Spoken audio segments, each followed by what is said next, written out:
Are you? And know you're excited about our guest. I'm doing great, Neil. Thank you. And yes, I'm so excited.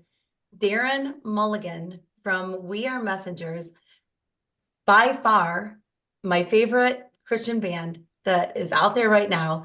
I love you guys. Your music is so deep and so rich, and you can just feel it in your soul and feel it from the bottom of your toes till the top of your head. It's like Oh, anytime I'm singing along, listening to you guys, I just go to a different place. And I don't know if you realize how transcending your music is, but holy cow, Darren, you are one talented guy, and I appreciate you so much. Welcome to the show. oh, well, that might be the nicest intro I've had in a long, long time. Thank you so much. Um, no, I don't realize that because I'm a very grounded kind of man. I live out in the woods in a wee cottage in Ireland, and when I'm not doing what we do with We Are Messengers, I live a very simple, ordinary life. But when I get to catch a glimpse of that is when I hear stories from people at our shows or, who've emailed us or from yourself. And I'm really, really grateful. And it's not like a false humility or being facetious. I really feel privileged to do what I do. Like I really feel honored because I'm a mess. Like I am a mess of a man. And my sins are many, but his mercy is more. And that's why I write the kind of songs I do to put words to things you can't articulate sometimes, and and honestly, sometimes to put songs to my own life so I can get out of bed in the morning, and when the monsters come at night, I have Jesus with me to carry me. And how did it start for you as a musician? How old were you? Oh man, it's a strange story because I didn't sign my record deal until I was 35. So I think I was one of the oldest guys to ever sign a major label record deal. Um, and but that journey started when I was 7 with my mom and dad dancing in the kitchen, listening to Willie Nelson and Johnny Cash. I fell in love with music where it could take people. And as I grew older, I became an atheist, an agnostic, fell into promiscuity and drunkenness and violence. And at that time, I was playing in heavy metal bands and screamo bands because I love rock and roll. I always did. I still do love rock and roll. Really, it was my girlfriend, long-term girlfriend, who had a radical encounter with Jesus when I was 27. And she led me to faith in the Lord just a few weeks before we got married. And her forgiveness and her kindness to me was the catalyst for me really falling in love with Jesus, the Gospels. And at the time, very interestingly, I sold all of my guitars, sold all of my instruments, because I associated music with everything that was wrong with me, the things I had done, the shame I carried. And a couple of years later, I got an opportunity to serve in our little church that we still go to in Ireland. And yeah, God just opened doors. We said yes more often than we said no. It's been a really wonderful journey. Terrible, horrible, beautiful, ugly. But isn't that just life? And so we've been doing it ever since. And I'll tell you this, I regret a lot of things about me, the mistakes I've made in my life. But I don't regret a song I've ever written. You know, I think it's one of the few areas in my life that I have kept really pure, really honest, and carefully I go about it trying to give that talent back to Jesus because I don't deserve that kindness. So I'm going to do the best I can with it. Well, Wow. you do a great job with it, Darren, that's for sure. And I think because of the richness of your story, the good, the bad, the ugly, you're able to go to a different level. You're able to go deeper. And it's like one of those things where you hate having to go through crap in life. And Yeah, when you're in the middle of it, it's like, oh, why am I in the middle of this? But if you can get to the other side of it and use it to help other people and yeah. minister to other people, like that's gigantic. And that's what you're doing. Thank And you. so, yeah, absolutely. It can be easy to beat yourself up, right? And go, God, why did Yeah, I behave that way? But the reality is when God brings you to this new place in life where you're able to say, the past yeah, is in the past, praise the Lord that, in fact, one of my favorite verses is that came to pass, right? Because everything comes yes, to pass. we get to leave it in the past and we get to move on. And you've done a beautiful job of that, even Thank you. though things still, crop up, I'm sure. And then to say this wonderful woman came into your life, because behind every great man, right, is a great woman, they say. And Heidi is wonderful. So what is it about Heidi that made you fall in love? I was just on the phone to her just before I jumped on here, and she's just heading off in Ireland in the car down a wee country road to go and pick up our kids from school. I think what Heidi has is she has this incredible level of service where she's able to give her life away because her love for her family and friends is so much greater than her love for herself. And I see Jesus in that. In American and Western Christianity, everyone wants to be more impressive. And what we don't need are more impressive men and women on stages. We need men and women, as with my wife, who have an impressive view of who Jesus is. And that's what transformed the world. Doing ordinary things consistently, like a quiet obedience in the same direction as Eugene Peterson says towards Jesus. That's what my wife has. No one is applauding for her. There are no records on the wall for her. There are no awards or statistics to show that she has achieved some great thing. But I tell you, I've got a stat for you. This is really cool. So my wife led me to Jesus when I was an adulterer, okay? A year later, she led my little brother to Jesus. He's now a deacon in our little church in Ireland and serves, and he's an evangelist, goes out on the streets and tells people about the Lord. And a couple of years ago, he led my older sister to Jesus. And then just a few months ago, I got a call from my mom and dad, both 76 years old. I was sitting in Tennessee, and with tears in their voices, they said, "Darren, we want to tell you that we have given our lives to Jesus." And so every Sunday in church, when I'm back in Ireland, we go to church with 3 generations of Mulligans who were lost but now are found, who were dead, who were blind but now see, all because one woman took a chance on a man who didn't deserve it. And I often tell people I don't know a Jesus in the clouds. I'm not quite sure what that is, but I do know Jesus at work in a good-looking, blonde, tall Scottish woman. And she's changed my world. Jesus, my wife, and my parents. Mhm. They are my heroes. Oh, that's great. Now let's talk about your music. How does that transform other people? Because your goal is transformation. When you get Yeah, on stage, you want to transform people's lives. You want to change people's lives, give them yeah, hope, give them courage. How do yeah. you kind of define your music that you? I, yeah, that's a really good question. I'll start by saying this. I think that for too long, musicians, artists, creatives, we have thought that the world revolves around us and that what we do is the most important thing in the world, even in the Christian world. And I just want to start out by saying that that is absolute nonsense.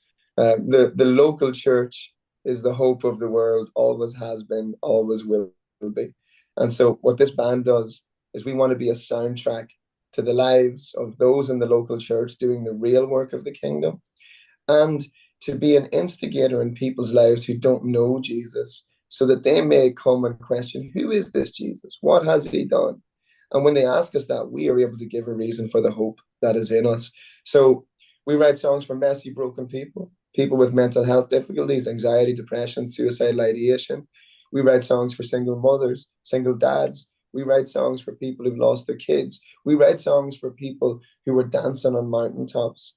Like, I don't write the same song every time. Every song sounds different. Every lyric is different because really it's a progression of my own life. So the goal of these songs is to put words to the things you can't feel, to help God turn your mourning into laughter, your sorrow into joy, and your feet towards dancing.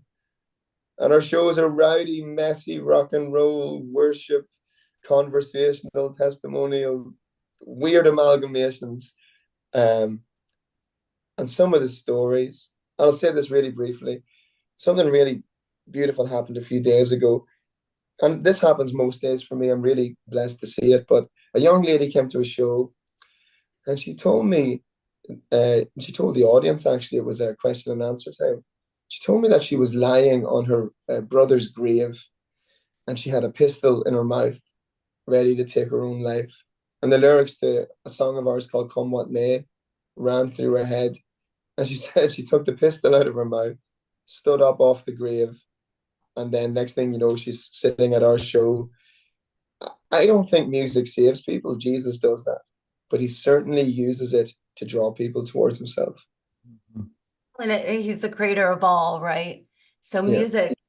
music is something that is woven throughout the Bible, and it's Yeah. part of life. It's been part of life, I'm sure, from the beginning. I'm sure there was music in the Garden of Eden. You know, music is Yeah. just always the celestial sounds and whatever. So music is something that just kind of gets in your soul. You know, I think about Yeah. when you're a kid and you learn a song and then you still know the song years and years later.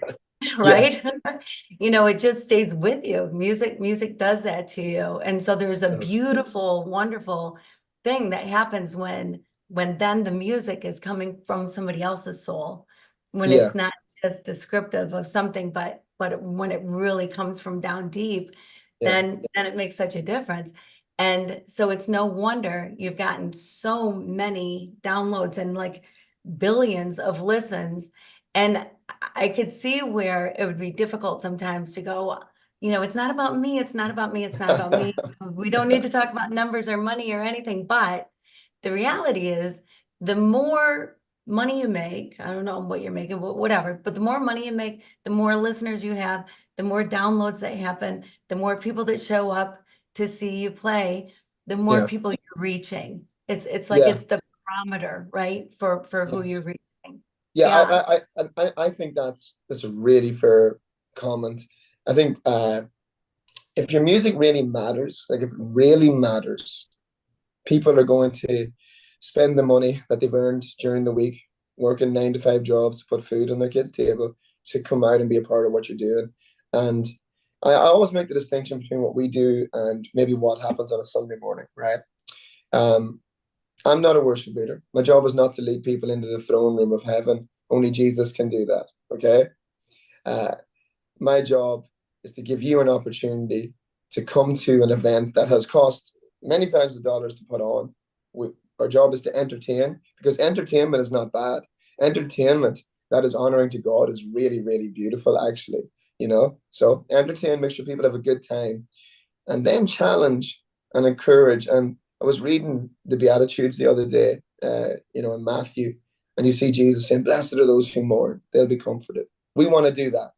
Blessed are the poor in spirit, for there's the kingdom of heaven. We want to remind them of that. But after that passage, Jesus is still on the same mountain, still talking to a crowd of thousands. And then he starts saying, "Hey, if your eye causes you to sin, pluck it out. I hate these things. Divorce. I hate your sexual immorality. You can't love God and money." So Jesus is both, right? Jesus is the ultimate comforter, the ultimate kindness, the ultimate goodness. And he's also the one that challenges us the most. And he says, "Come away, come follow me, learn to walk in the rhythms of my grace. Do what I do, love how I love, and you'll find rest for your soul." So our band, we want to be about the things Jesus is about. And Jesus is about those who are weary. Jesus is about the poor, the powerless, the immigrant, the outsider, the lost, the least, the beggar, the prostitute, the thief, the rich and the poor. And we are for what he is for. In American culture, it seems to be that we're always known by what we're against. What are we against? I care more about what Jesus is for. If we love the things he loves, that's where we see transformation. And I think that's where our music can play a really important part. Fantastic. Kim has a love question, and you can go a little further into that love question. And I think he's going to really enjoy this question. Okay. I love what you just said, by the way. I think it's so true. And I think the reason that Jesus hates divorce and hates thievery, hates, all the stuff is because he knows that we can live such better lives without it all. And that's what he wants for us, is just a great life. And so I have a great life, by the way. I'm happy and whatever, but 15 years ago, my husband passed away. And for whatever reason, a lot of reasons, I questioned the true meaning of love because it's like, it's something that people have searched for years, and yet there's not a true, real great definition. There's all these sub definitions, but what is love really? So I took Yeah. 1 Corinthians 13 and I decided I'd take a word or phrase a month and really work Okay. on it. Love is patient. What is love that is patient? What is love that is kind? And I was in Haiti, working in Haiti most of the time while I was doing it. And the Yeah. things I found out about love just blew my mind and rocked my world. Like, I found out things about love that were taught wrong, myths that were taught about love, even in the church. And so love is everything. I believe Yeah. love is, walking, talking, living, breathing. And when I hear you even now talking, you exude love. When you Oh, talk about thank you. Jesus, you can see your love for him. When you talk about Heidi, you glow. There's this love that just comes out of you. Where does love play a role? And what is your definition of love? How do you see love? Oh, wow, that's a really deep question. Um, I think that has changed over the years as I've got older, Obviously within a relationship there's a romantic love, and then I think there's a love that deepens over time, and that comes, I think, out of watching your partner, um, in my case, my wife, give her life away so that I can have mine. And in turn, I try to give my life away so that she can have hers. And neither is fully possible. Um, I see the ultimate, when I look at the ultimate kind of love, and again, everyone looks at it different, right? You have to remember, I'm an Irishman, I'm rowdy, I use a hatchet to share the gospel sometimes when I should be much more tender, right? Um, for me, the ultimate love, right? When people ask me, can Jesus love someone like me? Um, I use my wife as an example because that's the kindness. When I told her everything I had done, I waited for her to push me away and reject me and give me what I deserve. But instead, she put her arms around me and kissed me and said, I forgive you. That's how I fell in love with the love of God, right? So that's that kindness and tenderness and beauty. But when you realize what your sin costs, what you deserve, what I deserve for the things I have done, the only way to truly look at love is to look at the man, Christ Jesus, hanging naked on a tree, with his heart being crushed under the weight of our sin, right? Taking what we deserved, being spat on and mocked, and with blood streaming down his side, right? For me, love looks like a man hanging on a tree for me. And I think when we move too far from the cross, we forget what true love is. Mm-hmm.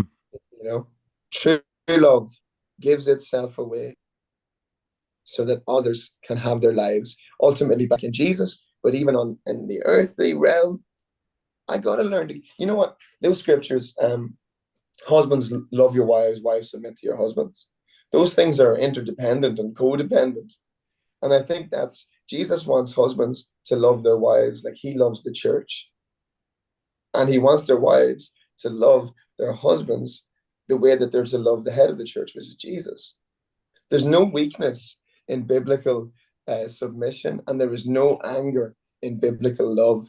It is a respect and tenderness that runs both ways.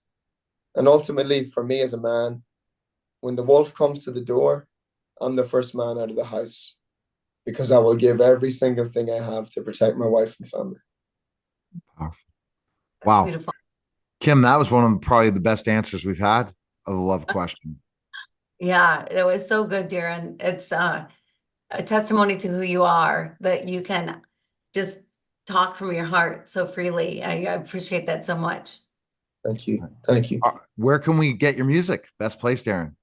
Yeah, I don't know, wearemessengersmusic.com. Yeah, everywhere you get music, you can get our music. And again, I find this a real privilege just to speak to you both. I don't take anything for granted. These songs, this season of our life, we have found a joy and a contentment in Jesus that I thought I would never have. I used to think that the ultimate goal was happiness. Even if you look at the American Constitution, you know, the pursuit of happiness. And I think what those forefathers meant was ultimately the pursuit of pleasure in Jesus, as in enjoying Jesus, right? And we've taken that, we've turned it into enjoying substances and promiscuity and lust and success and pride and envy and consuming. And for me, I found my joy. That's why the new record's called Where the Joy Is, because I realized that all God ever wanted me to do was take a walk with him, stay close enough to touch his hem, hear his voices, listen to what he cares about, and do the same things. And ultimately, my joy has been found in a quiet, long obedience in the same direction as Jesus. All right. Well, fabulous. Thanks for stopping by, Kim. What a great simulcast we had today. That was a special simulcast of the Neil Haley Show.